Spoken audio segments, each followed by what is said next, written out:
My name is Judy. I've been married to my husband, Dennis, for 15 years. My life has been overwhelmingly busy and incredibly stressful. This is all because of my selfish mother-in-law, my opportunistic sister-in-law, and my useless husband who never cared about our family. The root of the problem started with my father-in-law opening a tax accounting office at the in-laws' house. My mother-in-law noticed my background, saying, "Having a level 2 bookkeeping qualification is just perfect." And that's when my luck ran out, and I was forced into living with them. "Since you're at home anyway, you can handle the housework, right?" She said so, and began to pile on daily chores like cleaning and cooking, in addition to assisting with my father-in-law's office work. She always looked for an opportunity to go shopping or dine out whenever she had free time. She had a personality of favoritism towards those who she liked, and her favorite was my brother-in-law's wife, Nicole. My brother-in-law and his wife, who live about an hour away by train, have kids, and whenever they have time off, they all come over. Technically, they do give my mother-in-law a heads up before visiting. "Leave the kids to me." She says this with such confidence. Nicole also takes advantage of my mother-in-law's words. "Okay then, we'll come over tomorrow." It's such a carefree response, not considering our plans even a bit. And true to my mother-in-law's take-it-easy words, Nicole wouldn't lift a finger to help with the kids, leaving everything to me. She seems quite pleased with herself about it. We have one daughter, while they have 3 boys. They eat a lot, so cooking for them is quite a task. "Are you planning to put me to work on my precious day off?" When I asked Nicole for help with meal preparations, she would get upset. I have other work besides housework, and I don't have enough time. If I insisted, my mother-in-law would step in. "Are you looking down on Nicole because she's a housewife? Let her relax at least while she's here. You're really being mean." "Exactly. Being a housewife is so tough. You're so thoughtful and kind. I just love you." Nicole would then smile at my mother-in-law and take her arm affectionately. Every time I remembered her smug face as she walked away, my anger boiled inside me. And just when I felt like I was going bald from the stress, my husband added insult to injury. When I complained about my mother-in-law and Nicole's behavior, my husband responded with, "Housework is your job, isn't it? You always end up doing it alone even though you say you're busy, so why do you ask for help? You're just trying to push your responsibilities onto them, aren't you?" Well, that's the kind of response I got. Why do I have to take care of their family too? If that's a wife's job, then there's nothing you can do about it. If you don't like it, do you want a divorce? You, who don't have any significant qualifications, can you even get a divorce? He knew I couldn't, and he smirked. My husband, whom I thought I married for love, became increasingly cold towards me as our honeymoon phase passed. Perhaps he didn't like that I prioritized my job over him, or that my father-in-law had high expectations of me. That jealous jerk. While screaming this internally, I remained silent without arguing back. "Hey, I'm busy studying for exams." He casually ended the conversation. My husband seems to want to take over the tax accounting firm, but he keeps failing the exams. You don't have any significant qualifications either. I wanted to shout this out, but in these tough job market times, leaving home with just a level 2 bookkeeping qualification is scary. I told myself that it's not the right time yet. Among the enemies in my in-laws' house, my father-in-law was the only one in a neutral position. He may be a useless guy who doesn't care about household matters and leaves everything to my mother-in-law's control, but on the other hand, he's someone worthy of respect as a professional. Unlike my mother-in-law and husband, who dump everything on me, he takes the time to teach me his work thoroughly and even suggested I become a tax accountant. Having a goal makes it surprisingly easier to overcome hardships. The future goal my father-in-law gave me became my anchor. I studied diligently in between busy schedules, passing each subject one by one. The joy I felt when I finally passed all the subjects is unforgettable. With practical experience under my belt, I got registered as a tax accountant, and both in name and reality, I became a member supporting my father-in-law's firm. It seemed that my husband didn't appreciate me starting to work as a tax accountant. He became openly cold towards me. When I tried to offer words of encouragement while he was studying for his exams, he snapped. Are you looking down on me? You're such an unsympathetic woman. He'd also bring up my brother-in-law and saying, He's lucky, isn't he? Nicole is beautiful. Why did I end up marrying someone like you? We only have one daughter. Even my mother doesn't like you. You're the worst wife. He would belittle me like this. My mother-in-law continued to dote on Nicole, favoring her children over mine. Nicole took advantage of this, acting selfishly and even once leaving her kids with us to go on a trip with my brother-in-law. Nicole is such a good girl. She even thinks of us and brings back souvenirs when we can't go on trips.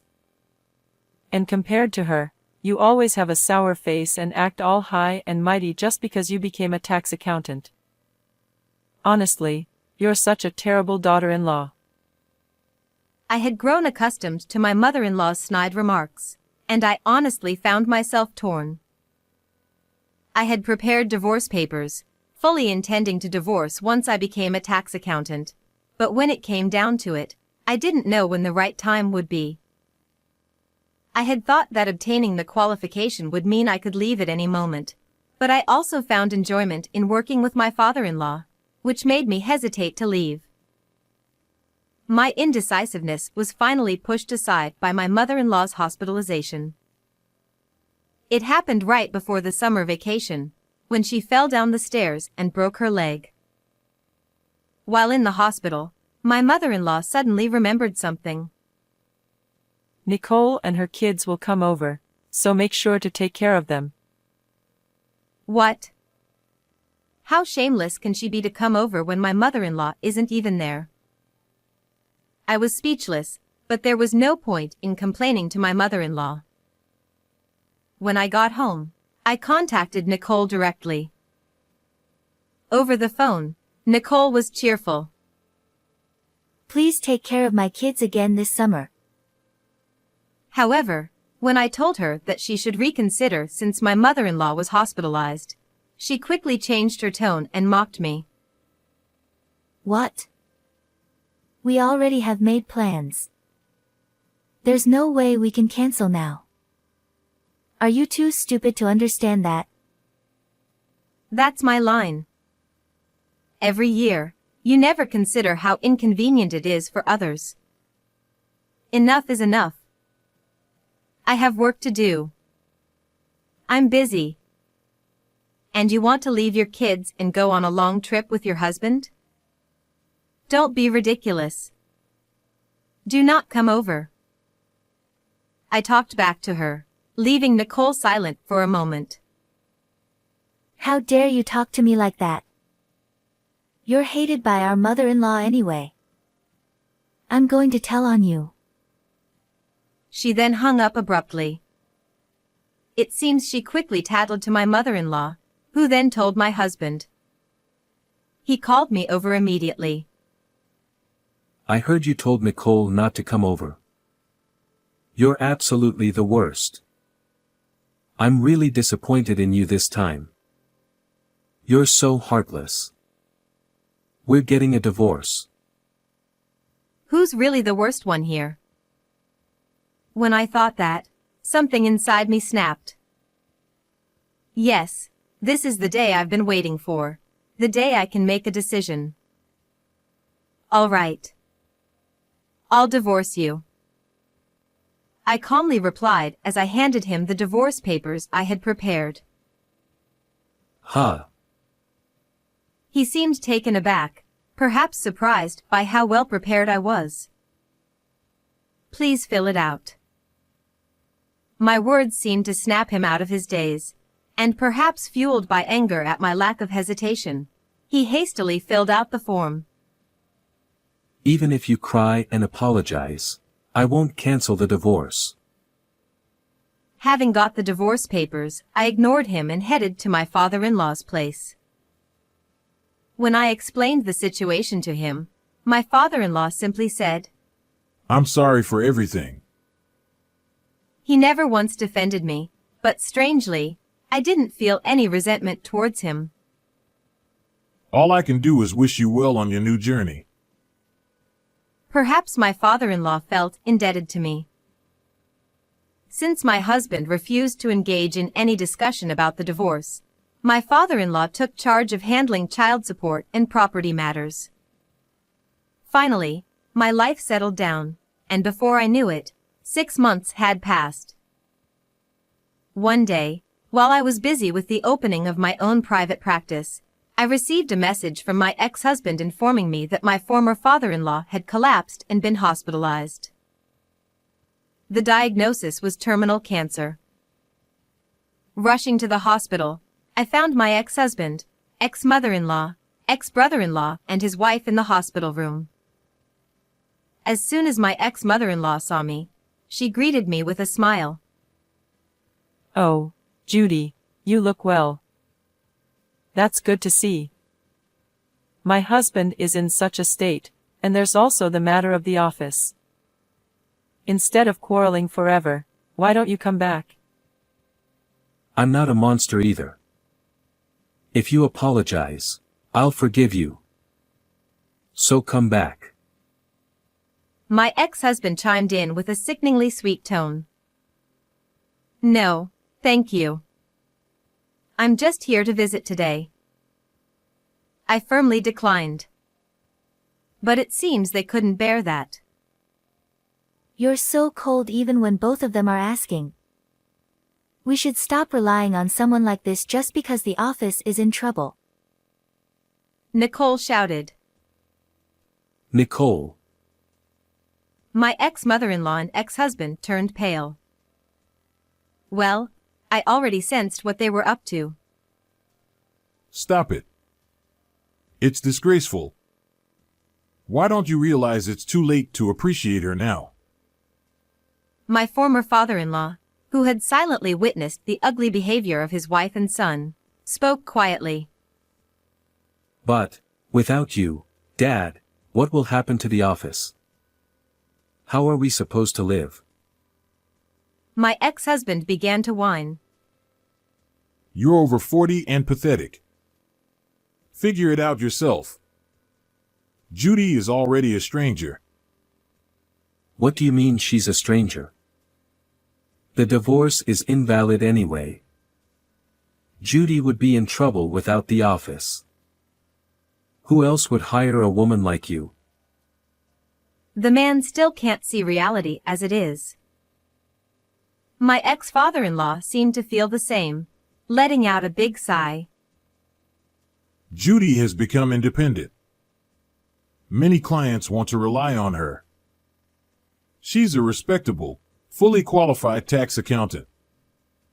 Unlike you, who still haven't passed half of your exams. His words left my ex-husband speechless. Whether my ex-father-in-law knew about his own health condition or was just celebrating my new beginning, he told the clients I used to handle about the situation and helped me secure work. Thanks to his support, I was able to start preparing for my own private practice smoothly. Oh dear, Dennis really is hopeless.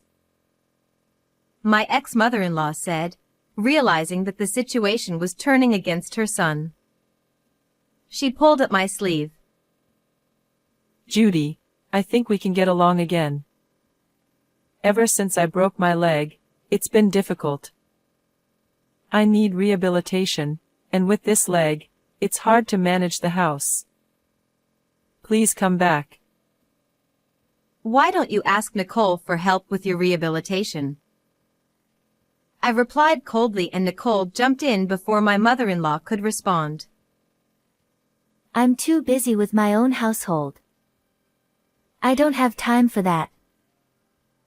My ex-mother-in-law was visibly shocked by Nicole's blunt refusal. Nicole? I won't do any caregiving. I hate taking care of old people. My ex-father-in-law burst out laughing at Nicole's blatant disgust. Nicole, you've been spoiled by my wife all this time, and you have the nerve to call Judy cold? I don't want to see your face anymore. Leave. As Nicole's face turned pale, he turned to his wife. Thanks to your foolishness, we ended up with this useless daughter-in-law while the capable and reliable one left. You might as well kneel and beg this useless one to take care of you.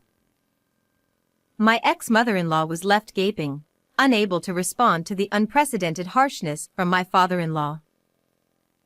I, too, was wide-eyed with surprise. When you realize you have little time left, you find you can say what you really want to say. My ex-father-in-law chuckled at her words, finding it amusing. I continued to visit my former father-in-law in the hospital. My ex-husband eventually had to close down the office. Due to his age, he was struggling with job hunting. My ex-mother-in-law's leg condition worsened, preventing her from going out, which she loved. She also stopped doing any housework, so my ex-husband had to take over. Since he was incapable of doing much, the house became a mess. He must be having a hard time. Nicole hasn't visited the in-laws since that incident. My ex-brother-in-law seems to have lost all affection for a wife who refuses to care for his mother, and the atmosphere at home has grown cold. My wife was complaining about her cold daughter-in-law the other day. He said with an exasperated laugh. Though I couldn't be there for his final moments, I was able to express my gratitude to him. The best way I can honor him now is by preserving the relationships he built with others. I'll do my best.